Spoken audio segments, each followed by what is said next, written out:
Welcome back to my YouTube channel. Dear students, बहुत सारे students मुझे मैसेजेस कर रहे हैं कि sir BA fourth semester political science के लेक्चर्स को स्टार्ट करो। जैसा कि मैंने कुछ दिन पहले आपको ग्रुप्स में भी बताया था कि हम फोर्थ सेमेस्टर पॉलिटिकल साइंस के लेक्चर्स को स्टार्ट करेंगे, जिसमें पहला पोर्शन इंटरनेशनल रिलेशंस थोड़ा बहुत टफ है, बहुत सारे स्टूडेंट्स को समझने में मुश्किल होती है।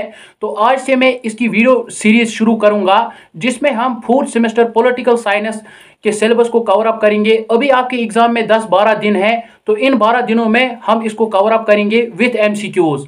तो बहुत सारे स्टूडेंट्स मैसेजेस भी कर रहे हैं कि सर आप जल्द से जल्द इसको स्टार्ट करो। मैंने पहले ही किए होते, लेकिन बहुत सारे पर्सनल प्रॉब्लम्स की वजह से मैं पिछले दिनों में वो रिकॉर्ड नहीं कर पाया।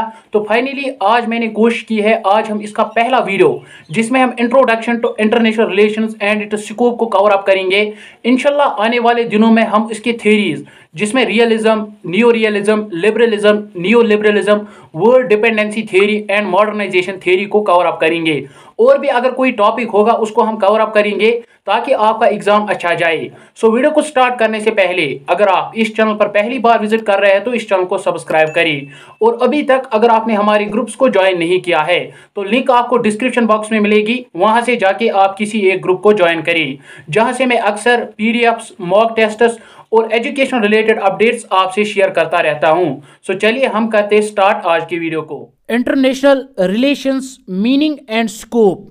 सो डियर स्टूडेंट्स, पहले हम इंटरनेशनल रिलेशंस की मीनिंग को समझने की कोशिश करते हैं।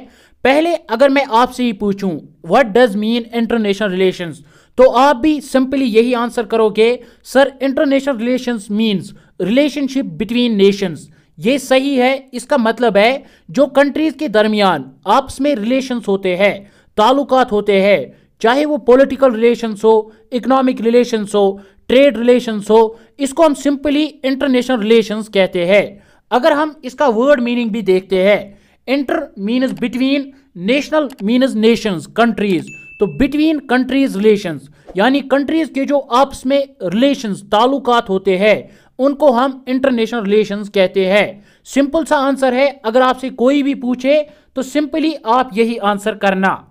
तो इसके बाद है नॉन गवर्नमेंटल ऑर्गेनाइजेशंस। ये मैंने पॉइंट इसलिए यहां पे नोट किया है क्योंकि आगे जब हम इसकी थ्योरीज को पढ़ेंगे तो ये चीज आपको बहुत ज्यादा काम आने वाली है और इसी से आप बहुत सारी थ्योरीज को समझोगे।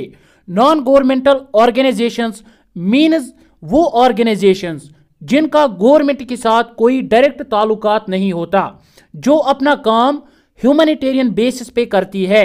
जैसे हम एग्जाम्पल के तौर पे ले international federation of red cross, international rescue committee, ये ऑर्गेनाइजेशंस है जो इंटरनेशनल लेवल पे ऑपरेट करती है ऑन ह्यूमैनिटेरियन बेसिस। जैसे इंटरनेशनल रेस्क्यू कमेटी, इसका काम है अगर किसी कंट्री में कोई हादसा होता है तो ये वहां पे रेस्क्यू करने पहुंच जाते हैं ऑन ह्यूमैनिटेरियन यानी इंसानियत के तौर पे ये दूसरे मुल्कों की मदद करते हैं। इसके बाद है scope of international relations. Scope means दायरा, यानी कौन कौन सी चीजों की स्टडी करता है या किन किन चीजों के बारे में हमें इस वाले ब्रांच में पढ़ना होता है।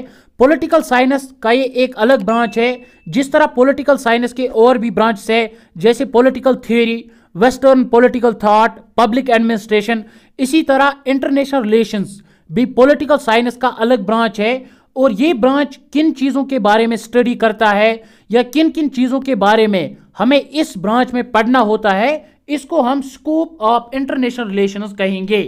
पहली चीज़ जो मैंने ऊपर ही आपसे कही जिसके बारे में हमें स्टडी करनी होती है, इंटरनेशनल रिलेशंस जिसके बारे में स्टडी करता है वो है रिलेशंस बिटवीन नेशंस, यानी कंट्रीज के जो ताल्लुकात होते हैं इसकी स्टडी हमें इंटरनेशनल रिलेशंस में करनी होती है। और इसके अलावा है multinational corporations. Multinational corporations means ऐसी कंपनीज जो एक से ज़्यादा मुल्कों में एक टाइम पे ऑपरेट करती हों, उनको हम मल्टीनेशनल कॉरपोरेशंस कहते हैं। इसके बारे में इंटरनेशनल रिलेशंस में स्टडी होती है। फॉर एग्जांपल एप्पल एक ऐसी कंपनी है जो ऑल ओवर वर्ल्ड ऑपरेट करती है। ये मल्टीनेशनल कॉरपोरेशन है, मल्टीनेशनल कंपनी है। इसके अलावा है माइक्रोसॉफ्ट, फेसबुक है, गूगल है या कोका कोला है, पेप्सी है। इन सारी कंपनीज को मल्टीनेशनल कंपनीज कहेंगे क्योंकि ये बहुत सारी कंट्रीज में ऑपरेट करती है। इसके अलावा इंटरनेशनल रिलेशंस में रीजनल ऑर्गेनाइजेशंस की स्टडी होती है, such as European Union, ASEAN है, सार्क है। रीजन को हम इस तरह डिफाइन करेंगे कि उसमें एक कल्चर होता है, एक करेंसी होती है, एक लैंग्वेज होती है। अगर आप यूरोपियन यूनियन चले जाते हो, ये यूरोपियन कंट्रीज का एक रीजन है जिन्होंने न बॉर्डर रिस्ट्रिक्शन रखी है न कोई और रिस्ट्रिक्शन। आप कब एक कंट्री से दूसरी कंट्री में चले जाओगे आपको कुछ पता नहीं चलेगा, क्योंकि ना इन कंट्रीज में बॉर्डर है, एक करेंसी भी है इनकी। और ये जो ऑर्गेनाइजेशन है यूरोपियन यूनियन, ये इसी रीजन के लिए, इन यूरोपियन कंट्रीज के लिए काम करती है, इसकी डेवलपमेंट के लिए, इसके पीस के लिए काम करती है। इसको हम रीजनल ऑर्गेनाइजेशंस कहते हैं।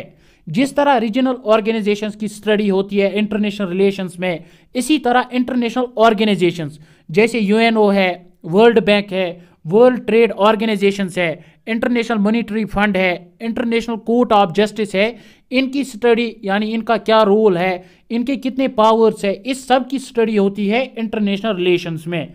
इसके अलावा about international non governmental organisations, जो मैंने पहले ही आपसे कहा, इसके बारे में भी स्टडी होती है इंटरनेशनल रिलेशंस में। जैसे एग्जाम्पल के तौर पे international league for human rights, जैसे आप अक्सर न्यूज़ में सुनते हो कि इंडिया को क्रिटिसाइज किया गया कश्मीर में ह्यूमन राइट्स वायलेशन के लिए। तो ये बेसिकली कौन क्रिटिसाइज करते हैं? यही non governmental organisations. Doctors without borders एक और नॉन गवर्नमेंटल ऑर्गेनाइजेशन है जो इंटरनेशनल लेवल पे ऑपरेट करती है। अगर किसी कंट्री में कोई हादसा होता है तो ये रेस्क्यू के लिए पहुंच जाते हैं, उनकी मदद करते हैं ऑन ह्यूमैनिटेरियन बेसिस, यानी इंसानियत के तौर पे ये दूसरे मुल्कों की मदद करते हैं। इसके अलावा इंटरनेशनल रिलेशंस में ग्लोबल इश्यूज जैसे टेररिज्म है, एनवायरमेंट पोल्यूशन है, ग्लोबल वार्मिंग है, ऐसे इश्यूज को स्टडी किया जाता है। सो डियर स्टूडेंट्स, ये थे कुछ points about scope of international relations. So I hope कि आपको अच्छे से समझ आए होंगे। मैंने डिटेल में इनको इसलिए एक्सप्लेन नहीं किया क्योंकि इन वीडियोस में हम ब्रीफली इनका कॉन्सेप्ट क्लियर करते हैं जितने भी टॉपिक्स है। बाकी आप खुद भी पढ़ सकते हो, जब कंसेप्ट क्लियर होगा तो आपको भी पढ़ने में आसानी होगी। इसके अलावा अगर आपको कहीं पे समझ ना आए तो आप मुझसे कमेंट सेक्शन में भी पूछ सकते हो। कुछ क्वेश्चंस है जो आपके एग्जाम में पूछे जा सकते हैं। एमसीक्यूज के लिए हम एक अलग वीडियो अपलोड करेंगे। जिस टॉपिक को हम पढ़ेंगे उसी टॉपिक के बारे में हम एमसीक्यूज भी अपलोड करेंगे। सो पहला क्वेश्चन है, who wrote the book politics among nations? Hans J Morgenthau. Next question है, UNO officially came into existence on 24th of October 1945.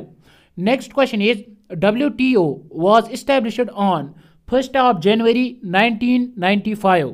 Next question is, the present Chief of International Court of Justice, John Dongue.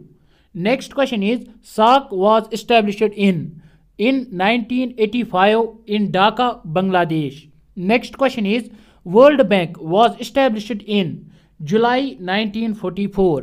So dear students, I hope कि video आपके लिए useful साबित हो। Next video में फिर मुलाकात होगी। Till then take care.